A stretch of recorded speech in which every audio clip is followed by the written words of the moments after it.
નમસ્કાર વિદ્યાર્થી મિત્રો, આપણે ધોરણ 9 વિષય વિજ્ઞાન પ્રકરણ નંબર 14 એની અંદર નૈસર્ગિક સ્ત્રોતો બરાબર છે, પ્રકરણ નંબર 14નો અભ્યાસ કરી રહ્યા છે.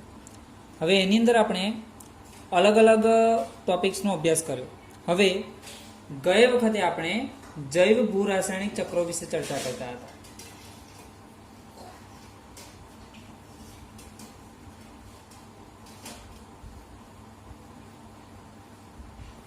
આ જૈવ ભૂરાસાયણિક ચક્રોની અંદર અગત્યના ચક્રો તરીકે નાઇટ્રોજન ચક્ર અને ઓક્સિજન ચક્ર વિશે આપણે ચર્ચા કરી. બરાબર, તમે બધાએ એના પ્રશ્નો પણ લખ્યા હશે અને એનું હોમવર્ક પણ તમે હવે રેગ્યુલર આપણા હોમવર્ક ગ્રુપની અંદર મોકલાવતા રહેલા છો. બરાબર છે, ઘણા બધા વિદ્યાર્થીઓ રેગ્યુલર એની આકૃતિઓ પણ દોરી છે અને સરસ રીતે એ લખ્યું પણ છે. બરાબર છે, હવે એ પ્રશ્નો આપણે તૈયાર કરીશું જ. હવે આપણે આગળ બીજું એક જૈવ ભૂરાસાયણિક ચક્ર છે આજનું, જે આને આપણે ચર્ચા કરવાના છે. બરાબર, એની અંદર આપણે નવું જૈવ ભૂરાસાયણિક ચક્ર છે આપણું કાર્બન ચક્ર.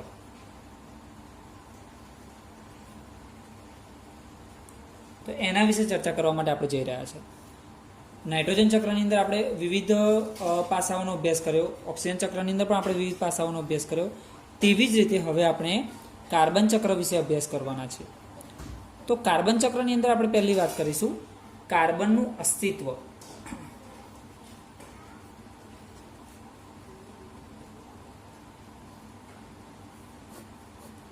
કાર્બન પૃથ્વી પર કઈ રીતે અસ્તિત્વ ધરાવે છે, કયા કયા સ્વરૂપે અસ્તિત્વ ધરાવે છે. તો કાર્બન એ પહેલું તો એનું મૂળભૂત સ્વરૂપ એટલે કે હીરો અને ગ્રેફાઇટ સ્વરૂપે જોવા મળે છે. કાર્બન કયા સ્વરૂપે જોવા મળે છે? તો હીરો અને ગ્રેફાઇટ, આ બે મૂળ સ્વરૂપે કાર્બન એ અસ્તિત્વ ધરાવે છે. આ ઉપરાંત વાતાવરણમાં કાર્બન ડાયોક્સાઇડ સ્વરૂપે કાર્બન અસ્તિત્વ ધરાવે છે, CO2 સ્વરૂપે આપણે જાણીએ છીએ. આ ઉપરાંત મૃદાવરણમાં પણ એનું અસ્તિત્વ જોવા મળે છે. મૃદાવરણની અંદર કઈ રીતે? તો એમાં કાર્બોનેટ ખનિજો સ્વરૂપે. બરાબર, કાર્બોનેટ ખનિજો સ્વરૂપે કાર્બન એ અસ્તિત્વ ધરાવે છે. તો આ થઈ વાત કાર્બનના અસ્તિત્વ વિશે. કાર્બન ચક્ર આપણું અલગ અલગ ભાગમાં વહેંચાયેલું છે. એમાં આપણે પહેલું છે કાર્બનનું અસ્તિત્વ વિશે વાત કરી. ત્યાર પછી કાર્બનનું સજીવોના શરીરમાં, સજીવોના જીવનમાં કાર્બનનું મહત્વ, એના વિશે વાત કરીશું. બરાબર, અને ત્યાર પછી કાર્બન જે છે વાતાવરણની અંદર કઈ રીતે વપરાય છે, અને ચોથો ભાગ આપણો હશે કાર્બન વાતાવરણમાં કેવી રીતે ઉમેરાય છે. બરાબર, હવે આપણે મહત્વ વિશે વાત કરીએ, કાર્બનનું મહત્વ.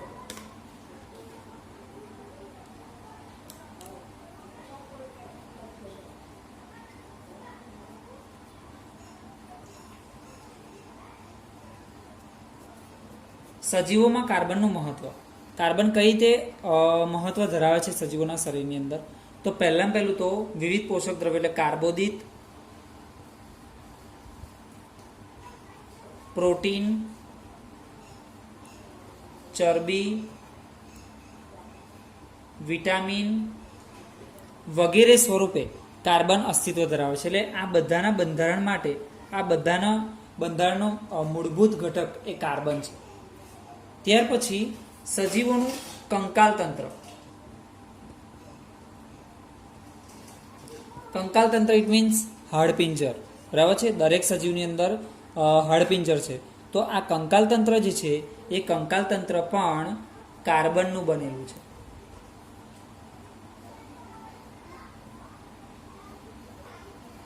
એટલે આ બાબતો પરથી આપણે એમ કહી શકીએ કે કાર્બન એ સજીવના જીવનનો એક મૂળભૂત આધાર કહી શકાય. કેમ કે એના જીવનની અંદર કાર્બોદિત છે, પ્રોટીન છે, ચરબી છે, વિટામિન છે, આવા પોષક દ્રવ્યો વગર તો એનું જીવન શક્ય નથી. આ ઉપરાંત એના શરીરનો જે મૂળભૂત આધાર જેને કહેવાય કે જેને લીધે એનું શરીર ટકેલું છે એ એટલે કંકાલ તંત્ર. તો કંકાલ તંત્ર પણ કાર્બનનું બનેલું છે.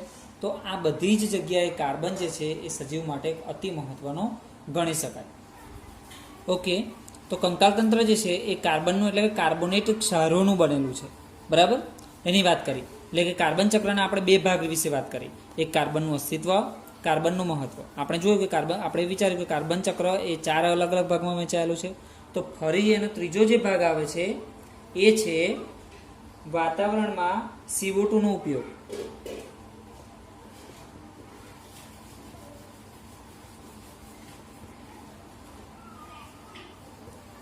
એટલે કે વાતાવરણમાં કાર્બન ડાયોક્સાઇડ સ્વરૂપે જે કાર્બન રહેલો છે એ કાર્બનનો ઉપયોગ કઈ રીતે થાય છે એની વાત કરીએ આપણે. બરાબર, હવે એના વિશે આપણે ચર્ચા કરી રહ્યા છે. તો વાતાવરણમાંનો કાર્બન ડાયોક્સાઇડનો ઉપયોગ કેવી રીતે થાય છે જે આપણે જાણીએ જ છીએ. બરાબર, તેમ છતાં પણ આપણે ફરીથી એની વિશે થોડીક ચર્ચા કરીએ કે કાર્બન ડાયોક્સાઇડનો ઉપયોગ સજીવો કેવી રીતે કરે છે. તો લીલી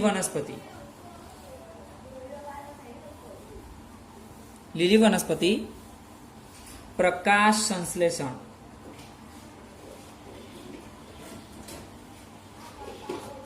અગત્યની ક્રિયા કે જેના વગર કોઈ પણ સજીવનું અસ્તિત્વ ટકેલું નથી.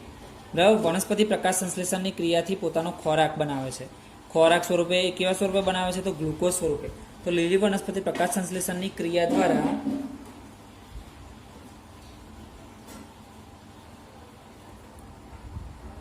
ગ્લુકોઝ સ્વરૂપે, બરાબર, ગ્લુકોઝ સ્વરૂપે પોતાનો ખોરાક બનાવે છે. તો આ બનાવવા માટે એ વાતાવરણમાંના કાર્બન ડાયોક્સાઇડનો તેમજ પાણીનો ઉપયોગ કરે છે અને પોતાનો ખોરાક તૈયાર કરે છે. બરાબર છે. તો આ પ્રમાણે વાતાવરણમાં રહેલો CO2 વપરાય છે, એટલે કે CO2 નો ઉપયોગ થાય છે. બરાબર છે. ક્લોરોફિલ ધરાવતી તમામ વનસ્પતિ, એટલે કે ક્લોરોફિલ ધરાવતા તમામ સજીવો એની અંદર સમાવેશ થાય. એમાં વનસ્પતિ પણ હોઈ શકે છે, નીલહરિત લીલ પણ હોઈ શકે, અને કેટલાક ક્લોરોફિલ ધરાવતા બેક્ટેરિયાનો પણ સમાવેશ થતો હોય છે. તો આ બધા જ સજીવો જે છે એ વાતાવરણમાંના કાર્બન ડાયોક્સાઇડ વાયુનો ઉપયોગ કરે છે. ઓકે, તો આપણે વાતાવરણમાં કાર્બન ડાયોક્સાઇડના ઉપયોગ વિશે ચર્ચા કરી. બરાબર, હવે આપણે આગળ વાત કરીશું કાર્બન ચક્રનો જે છેલ્લો ભાગ, એટલે ચોથો ભાગ, અંતિમ ભાગ વિશે. એના વિશે વાત કરીએ કે વાતાવરણમાં કાર્બન ડાયોક્સાઇડનો ઉમેરો, જે અતિ મહત્વનો ભાગ ગણી શકાય. હવે વાતાવરણમાં CO2 એટલે કાર્બન ડાયોક્સાઇડ વાયુ કેવી રીતે ઉમેરાય છે. બરાબર, આપણે વાતાવરણમાં કાર્બન ડાયોક્સાઇડનો ઉપયોગની ચર્ચા કરી, એટલે એનો મતલબ કે વાતાવરણમાં કાર્બન ડાયોક્સાઇડ વાયુ રહેલો છે. બરાબર, હવે વાતાવરણમાં CO2 કેવી રીતે ઉમેરાય છે એની વાત કરીએ. તો વિદ્યાર્થી મિત્રો, આપણને ખબર છે કે આપણે હવાના પ્રદૂષણ વિશે ભણ્યા. બરાબર, તો હવાના પ્રદૂષણની અંદર કેટલીક બાબતો આપણે નોંધી હતી કે સજીવો એ ઉચ્છ્વાસમાં કાર્બન ડાયોક્સાઇડ વાયુ બહાર કાઢે છે. બરાબર, એટલે એનાથી એક વસ્તુ નક્કી થઈ ગયું કે સજીવો તેમના શ્વસનમાં, બરાબર છે, શ્વસનની અંદર, અને આપણે શ્વસન એ સાચા અર્થમાં શું છે એ પણ સમજ્યા છે આપણે. શ્વસન એટલે શું કે આપણે જે ખોરાક લઈએ છીએ ગ્લુકોઝ સ્વરૂપે, એ ગ્લુકોઝનું કોષમાં દહન થાય છે. બરાબર, અને એમાંથી શક્તિ આપણને મળે છે, એ ક્રિયા એટલે કે શ્વસન. ઓકે, તો ગ્લુકોઝનું જ્યારે દહન થાય છે ત્યારે CO2 ઉત્પન્ન થાય છે. તો શ્વસનમાંથી CO2 ઉત્પન્ન થાય છે અને એ CO2 વાતાવરણમાં બહાર ઉમેરાય છે. બરાબર છે, એટલે સજીવો શ્વસન દ્વારા, એટલે ઉચ્છ્વાસમાં કાર્બન ડાયોક્સાઇડ બહાર કાઢે છે. તો એક આ રીતે ઉમેરો થાય છે. બીજી વાત કરીએ તો ફેક્ટરીઓ. બરાબર છે, ફેક્ટરીઓના ધુમાડાની અંદર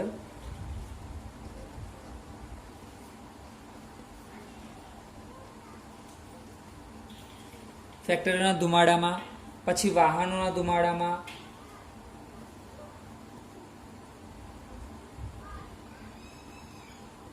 વગેરે દ્વારા પણ CO2 વાતાવરણમાં ઉમેરાય છે. આ ઉપરાંત ગામડાઓની અંદર બળતણ તરીકે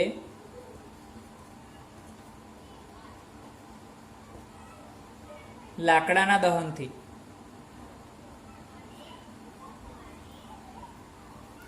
બરાબર, લાકડાનો દહન તરીકે ઉપયોગ કરવામાં આવે છે, બળતણ તરીકે.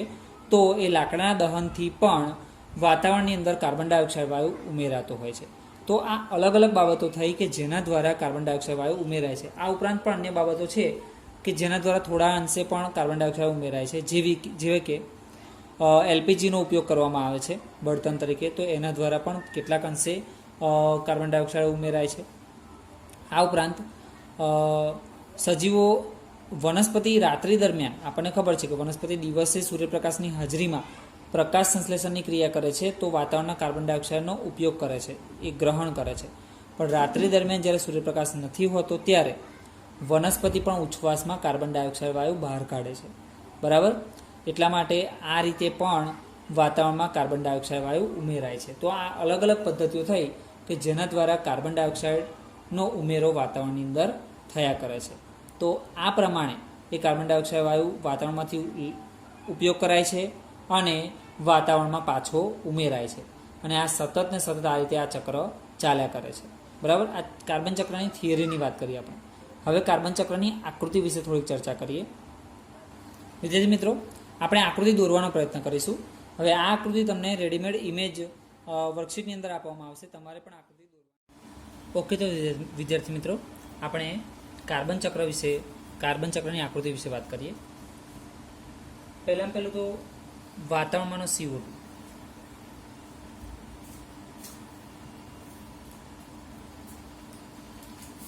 એટલે કે વાતાવરણમાં જે કાર્બન ડાયોક્સાઇડ છે એ કાર્બન ડાયોક્સાઇડ પછી કઈ સ્વરૂપે અસ્તિત્વ ધરાવે છે એની વાત કરતા હતા આપણે. તો એની અંદર આપણે એવું જોઈએ કે કાર્બન ડાયોક્સાઇડ બીજા કયા સ્વરૂપે હોય છે, તો પાણીમાં કેટલાક પ્રમાણમાં ઓગળેલો હોય છે, એટલે કે પાણીમાં કાર્બોનેટ ક્ષાર સ્વરૂપે.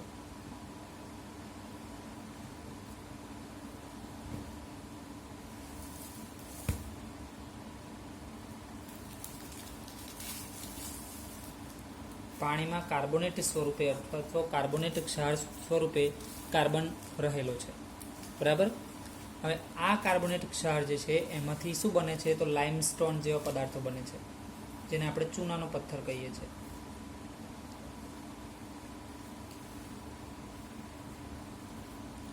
બરાબર. આ લાઇમસ્ટોન બને છે.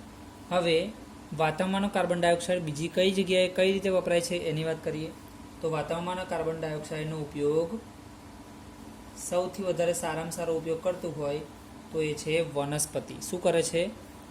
કોણ ઉપયોગ કરે છે? તો વનસ્પતિ. વનસ્પતિ કઈ રીતે ઉપયોગ કરે છે? તો આપણને ખબર જ છે કે વનસ્પતિ પ્રકાશ સંશ્લેષણની ક્રિયા દ્વારા અથવા પ્રકાશ સંશ્લેષણની ક્રિયા કરવા માટે કાર્બન ડાયોક્સાઇડનો ઉપયોગ કરે છે. બરાબર. હવે આ વનસ્પતિનું દહન થાય છે અથવા તો વનસ્પતિ જમીનમાં દટાઈ જાય છે ત્યારે તેમાંથી કાર્બનનું એક નવું સ્વરૂપ અસ્તિત્વમાં આવે છે, એ છે કોલસો. બરાબર. કોલસામાં બે પ્રકારના કોલસામાંનો સમાવેશ થઈ શકે. એક લાકડાનો કોલસો હોઈ શકે અને એક ખનિજ કોલસો પણ હોઈ શકે. ત્યાર પછી આ વનસ્પતિનું ફરીથી જમીનમાં દટાઈ જાય છે. ઓકે, તો વનસ્પતિ જ્યારે દટાઈ જાય છે ત્યારે એમાંથી કોલસામાં રૂપાંતર થાય છે. બરાબર. હવે આગળ વાત કરીએ તો વનસ્પતિનું વિઘટન થાય છે તો એમાંથી કોલસા સિવાય બીજો એક પદાર્થ પણ બને છે, એનું નામ છે પેટ્રોલિયમ. આ જે પેટ્રોલિયમ અત્યારે આપણે યુઝ કરીએ છીએ એ પેટ્રોલિયમ વર્ષો પહેલાં બનેલું છે. બરાબર. ત્યાર પછી વનસ્પતિનો બીજો ઉપયોગ, વનસ્પતિનો ખોરાક તરીકે ઉપયોગ કરે છે પ્રાણીઓ. બરાબર છે. તો હવે આવે છે પ્રાણીઓની વાત. તો પ્રાણીઓની અંદર પણ કાર્બનિક સંયોજનો સ્વરૂપે કાર્બન રહેલો છે. બરાબર. તો આ વનસ્પતિનો ખોરાક તરીકે ઉપયોગ પ્રાણીઓએ કર્યો. પ્રાણીઓ પણ જ્યારે મૃત્યુ પામે છે ત્યારે પણ એમાંથી શું બને છે? પેટ્રોલિયમ બને છે. તો પેટ્રોલિયમમાં પણ કાર્બન પદાર્થ રહેલો છે. બરાબર. કોલસો પણ કાર્બનનું એક સ્વરૂપ છે, લાઇમસ્ટોન પણ કાર્બનનું સ્વરૂપ છે. તો આ રીતે અલગ અલગ સ્વરૂપે કાર્બન બને છે. બરાબર. અથવા તો કાર્બન અસ્તિત્વ ધરાવે છે. હવે પ્રાણીઓ જે છે એ પોતાના ઉચ્છ્વાસમાં એટલે કે શ્વસનની ક્રિયા દરમિયાન એ ગ્લુકોઝનું દહન થાય છે અને એમાંથી કાર્બન ડાયોક્સાઇડ વાયુ ઉત્પન્ન થાય છે. તો પ્રાણીઓ પોતાના ઉચ્છ્વાસમાં શ્વસનની ક્રિયા દ્વારા વાતાવરણમાં પાછો કાર્બન ડાયોક્સાઇડ વાયુ ઉમેરે છે. બરાબર. તો એમાં અહીં આગળ આપણે લખીશું શ્વસન. બરાબર. શ્વસનની ક્રિયા દ્વારા કાર્બન ડાયોક્સાઇડ વાયુ પાછો મુકાય છે. આ ઉપરાંત આપણે વાત કરી હતી કે વનસ્પતિ રાત્રિ દરમિયાન કાર્બન ડાયોક્સાઇડ વાયુ બહાર કાઢે છે. બરાબર. તો એ થોડા ઘણા અંશે કાર્બન ડાયોક્સાઇડ વાયુ પણ વાતાવરણમાં પાછો ઉમેરાય છે. બરાબર. તો આ પ્રમાણે કાર્બન ચક્ર સતત ને સતત ચાલ્યા કરે છે અને એની આકૃતિ પણ આપણે આવી રીતે દોરી શકીએ. ઓકે વિદ્યાર્થી મિત્રો, આપણે કાર્બન ચક્રની અંદર કાર્બન ડાયોક્સાઇડ વાયુ વિશે વાત કરી. બરાબર. CO2. આ કાર્બન ડાયોક્સાઇડ વાયુ સાથે જ જોડાયેલી એક કુદરતની એક મહત્ત્વની ઘટના જેને કહી શકાય. બરાબર. અતિ મહત્ત્વની પણ કહી શકાય અને અત્યારના સમયની અંદર ચિંતાનો વિષય બનેલી ઘટના પણ કહી શકાય. તો એવી ઘટના વિશે આપણે વાત કરવા જઈ રહ્યા છે જેનું નામ છે ગ્રીન હાઉસ અસર. બરાબર. હવે આ ગ્રીન હાઉસ એ શબ્દ વિશે પહેલાં આપણે પરિચય મેળવીએ. તો ગ્રીન હાઉસ એટલે શું? તો કેટલીક જગ્યાએ કે જ્યાં આગળ તાપમાનમાં વધારે પડતો ફેરફાર થતો હોય તો એવી જગ્યાએ વનસ્પતિના ઉછેર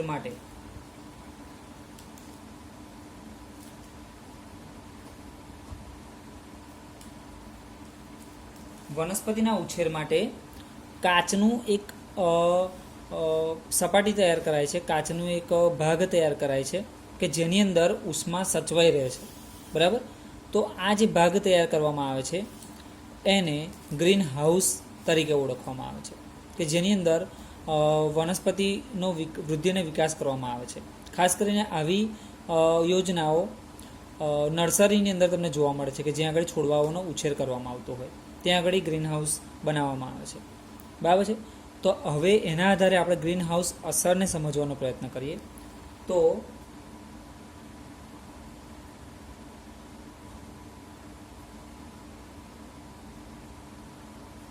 ગ્રીન હાઉસ અસર. બરાબર. તો આના માટે આપણે એવું વિચારી શકાય કે પૃથ્વી પર કેટલાક એવા વાયુઓ અસ્તિત્વ ધરાવે છે કે જે વાયુઓ ગરમીનું શોષણ કરવાનો ગુણધર્મ ધરાવે છે. કેટલાક વાયુઓ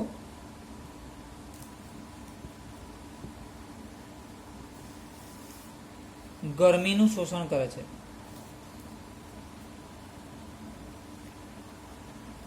બરાબર.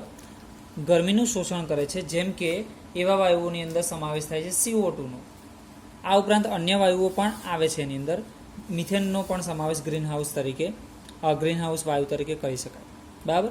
તો આવા જે વાયુઓ છે એ પૃથ્વી પર આવેલી સૂર્યની ગરમીને પૃથ્વીના વાતાવરણની અંદર રોકી લે છે અને આ વાયુઓ ગરમીનું શોષણ પણ ઘણા ખરા અંશે કરે છે, જેને લીધે પૃથ્વીનું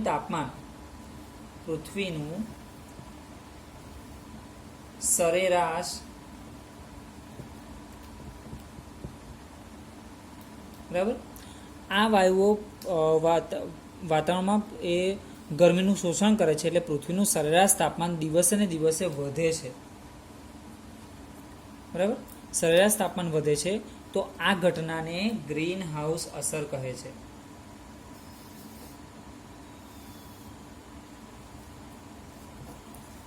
ગ્રીન હાઉસ અસર તરીકે ઓળખવામાં આવે છે. તો આના લીધે પૃથ્વી દિવસે ને દિવસે ગરમ થતી જાય છે, એનું વાતાવરણ દિવસે ને દિવસે ગરમ થાય છે, જે આપણા માટે એક ખૂબ જ ચિંતાજનક વિષય ગણી શકાય. ઓકે. ગ્રીન હાઉસ અસર વિશે વાત કરી. હવે આ ગ્રીન હાઉસ અસરને કારણે એક વૈશ્વિક સમસ્યાનો જન્મ થાય છે જેનું નામ છે ગ્લોબલ વોર્મિંગ.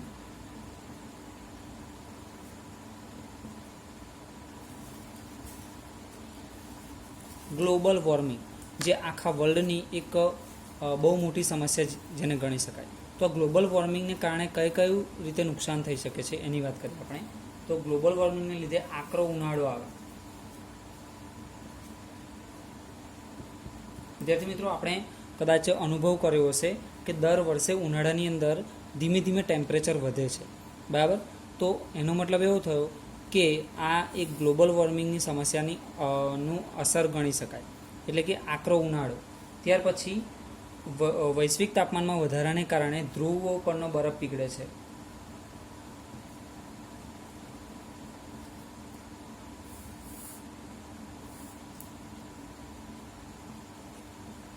ધ્રુવો પરનો બરફ પીગળે છે અને આ બરફ પીગળ્યા બાદ એનું જે પાણી છે એ દરિયાની અંદર ઉમેરાય છે, સમુદ્રની અંદર ઉમેરાય છે. બરાબર. એને લીધે દરિયાની સપાટી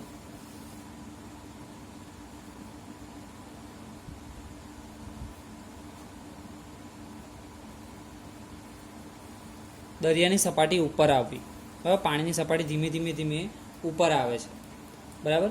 એટલે એને લીધે કિનારાના પ્રદેશો પણ ડૂબી જાય છે.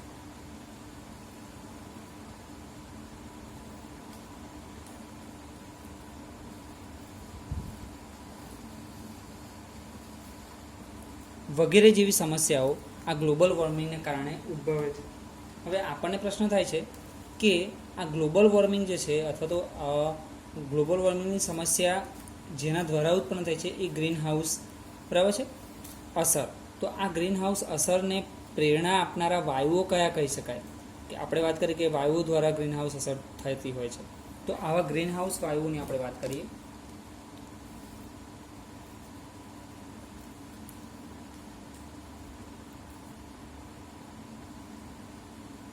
વિદ્યાર્થી મિત્રો, શોર્ટ ક્વેશ્ચનમાં આ પ્રશ્ન પૂછી પણ શકાય કે ગ્રીન હાઉસ વાયુઓ જણાવો.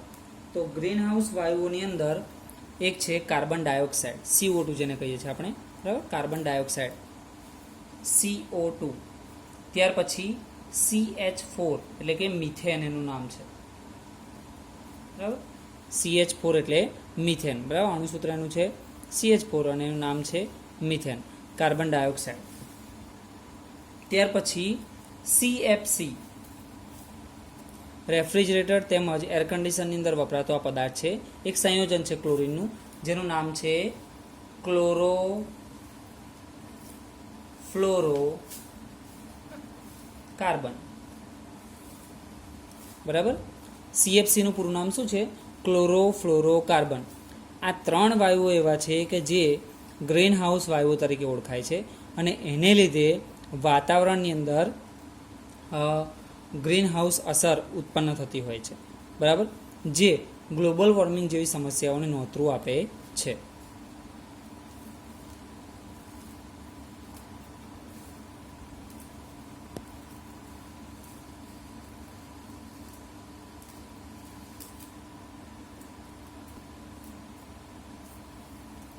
તો વિદ્યાર્થી મિત્રો, આપણે ગ્રીન હાઉસ અસર, ગ્રીન હાઉસ વાયુઓ વગેરેની ચર્ચા કરી, બરાબર.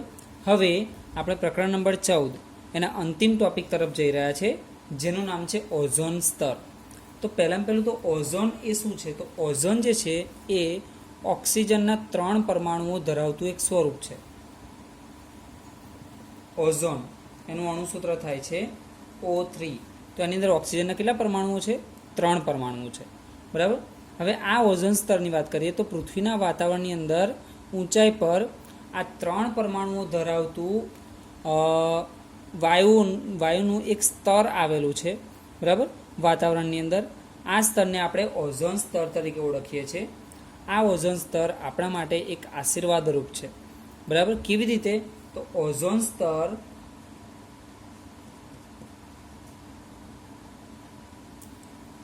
સૂર્યના પારજાંબલી કિરણો જે સજીવો માટે ખૂબ જ હાનિકારક છે, બરાબર. સજીવોના શરીર માટે પારજાંબલી કિરણો જે છે એ ખૂબ જ હાનિકારક છે.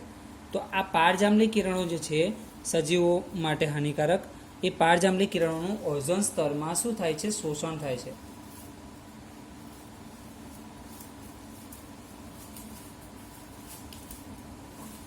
પારજાંબલી કિરણોનું ઓઝોન સ્તર દ્વારા શોષણ કરાય છે.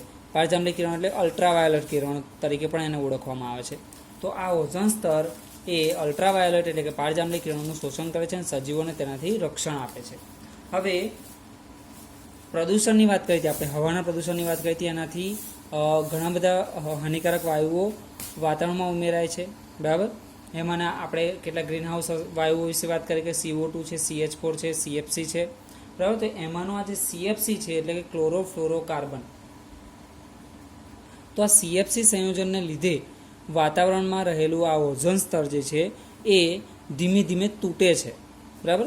અને આ ઓઝોન સ્તર તૂટવાને કારણે, તો ઓઝોન સ્તર તૂટવા માટે જવાબદાર કયું સંયોજન છે? મુખ્ય સંયોજન તો ક્લોરોફ્લોરોકાર્બન. અત્યારે આપણને ખબર છે કે એસી અને રેફ્રિજરેટરનો વપરાશ વધી ગયો, તો એને લીધે CFC સંયોજન વાતાવરણમાં મોટા પ્રમાણમાં ઉમેરાય છે અને એ ઓઝોન સ્તર તોડવા માટે જવાબદાર છે. તો ઓઝોન સ્તરની વિઘટનની વાત કરીએ,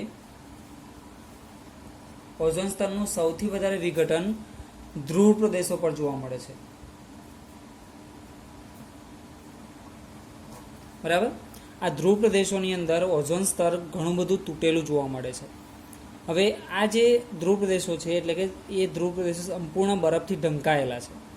તો સૂર્યના પારજાંબલી કિરણો સીધા આ ઓઝોન સ્તર તૂટવાને કારણે પૃથ્વી પર આવે છે, જેને લીધે ગરમીનું પ્રમાણ વધે છે અને ધીમે ધીમે એ ધ્રુવો પરનો બરફ ઓગળે છે અને એને લીધે આપણે ઘણી બધી મોટી મોટી સમસ્યાઓનો સામનો કરવાનો થઈ શકે છે, બરાબર. તો આ ઓઝોન સ્તર અને એના વિઘટનની વાત કરીએ તો વિદ્યાર્થી મિત્રો, આજની વિડીયોની અંદર આપણે કાર્બન ચક્ર, બરાબર છે, ત્યાર પછી ગ્રીનહાઉસ અસર. ગ્રીનહાઉસ અસરની અંદર ગ્લોબલ વોર્મિંગ તથા ગ્રીનહાઉસ વાયુઓ વિશે ચર્ચા કરી. ત્યારબાદ આપણે વાતાવરણની અંદર આવેલું ઓઝોન સ્તર, જે આપણા માટે ખૂબ જ ફાયદાકારક છે, બરાબર, સજીવો માટે એક આશીર્વાદરૂપ કહી શકાય. તો એવું ઓઝોન સ્તર વિશે ચર્ચા કરી અને ઓઝોન સ્તરના વિઘટન કેવી રીતે થઈ રહ્યું છે અત્યારે અને એના માટે કોણ જવાબદાર છે એની પણ આપણે વાત કરી. આને રિલેટેડ વર્કશીટ પણ તમને મોકલવામાં આવશે, જે તમારે હોમવર્કની નોટબુકની અંદર લખવાની છે અને જે રેગ્યુલર વોટ્સએપ ગ્રુપ બનાવેલા છે આપણા હોમવર્ક માટેના, બરાબર છે, તો એની અંદર તમારે એ હોમવર્ક સમયસર મોકલાવવાનું છે.